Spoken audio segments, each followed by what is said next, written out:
4:40 ng gabi kagabi, July 24, naglandfall na sa bayan ng Agno, Pangasinan ang bagyong Emong. Pero bago pa tumama ang bagyo, naramdaman na sa iba't ibang bayan ang lakas ng bagyo.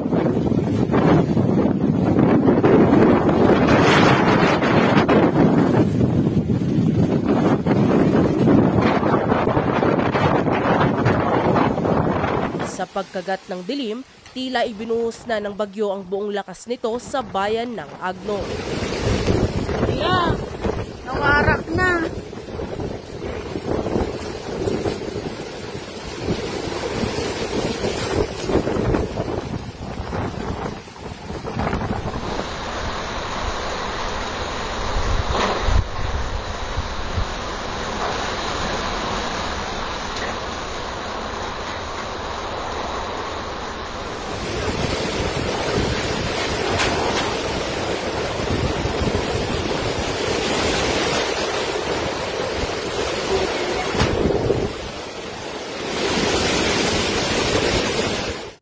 Sa bayan ng Mangaldan, 2 kaso ng pagkalunod ang naitala.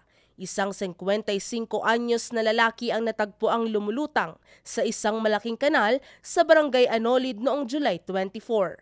Ang biktima ay kinilalang si Martin Buclares, isang pedicab driver at residente rin ng nasabing lugar.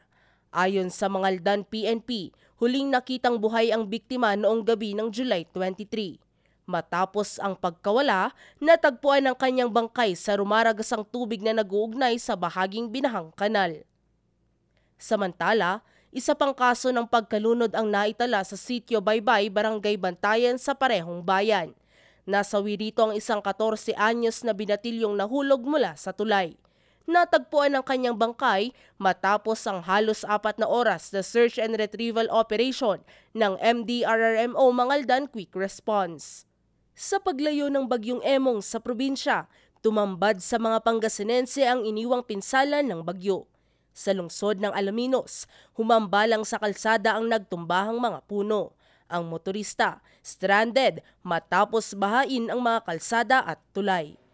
Isinagawa naman ang malawakang relief operation kung saan abot sa mahigit 1,000 relief packs ang ipinamahagi ng pamahalaang panlalawigan sa mga evacuees na nasa Calasiao Sports Complex. Sa Aguilar, nasa mahigit 100 pamilya mula sa ilang barangay ang nananatili pa rin sa evacuation center. Personal namang ipinamahagi ni Governor Ramon V. Gico III ang tulong na naglalaman ng food packs, hygiene kits at gamot sa mga apektadong residente.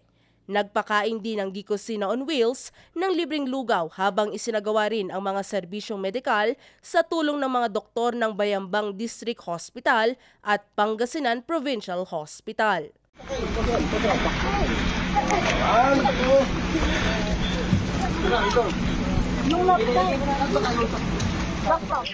Sa Orbistondo, pinangunahan ng Coast Guard ang forced evacuation ng mga residente sa Barangay Angatan.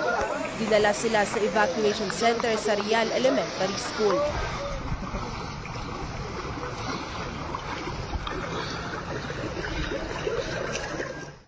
Sa bayan ng Bani, inilikas ang 40 katao sa Sitio Olanan matapos silang matrap sa gitna ng rumaragasang ilog. Sa San Carlos City, nanawagan na ang alkalde ng lokal na pamahalaan sa mga residente sa Barangay Balite Sur na agad lumikas habang hindi pa tumataas ang baha. Nakahanda ang mga otoridad na magsagawa ng forced evacuation kung kinakailangan. Mas mahirap na ani, no, bilbilang nasabihan na labi at mamparescue era, mas delikado. No, mas masakbay ni nato wala ni agaw sa ragtira ni rescue, sa ragtira ni evacuate. Mas maong ninatan. Kasi no na anilabi, agtimat ang tanong ang nagawa, pero mas maragap lamay makalikas lara natan. Sa Binmalay naman, nagsagawa kahapon ng forced evacuation sa mga barangay na malapit sa tabing ilog dahil na rin sa banta ng storm surge at pagtaas ng tubig. Kahapon po, base po sa Municipal Ordinance No. 9 Series of 2021, ipinapatupad ng ating munisipyo ang forced evacuation sa ating barangay dahil sa banta ng storm surge, dulot ng paparating na bagyong Emong. Dahil sa pagbayo ng malalakas na hangin, natumbang ilang poste ng kuryente at puno. hanggang tumay ko kaya, men. Problema. Agad namang nagsagawa ng clearing operations ang Lingayen LDRRMO at mga kawani ng BFP para tanggalin ang mga nagtumbahang mga puno sa kalsada. Hindi rin nakaligtas ang Dagupan City sa matinding baha, lampas binti at abot bewang na ang tubig sa ilang lansangan. Ito'y matapos lumagpas sa critical level ang Sinukalan at Marusay River. And right now, yung pinaka-concentration po natin is yung bayan po ng Calasiao dahil nag-overflow po yung Marusay River. Ito po yung Dagupan, Pantal, Sinukalan River and as of last count po namin, 17 barangays po yung apektado. Ang karinderyang ito naman sa Calasiao, tila naglaho matapos nalubog sa baha. Samantala, patuloy ang isinasagawang mga search, rescue at relief operation sa tulong ng PDRRMO, Philippine Coast Guard, Philippine Army, PNP, BFP, barangay officials, Philippine Red Cross, WASAR team at mga volunteers sa buong lalawigan.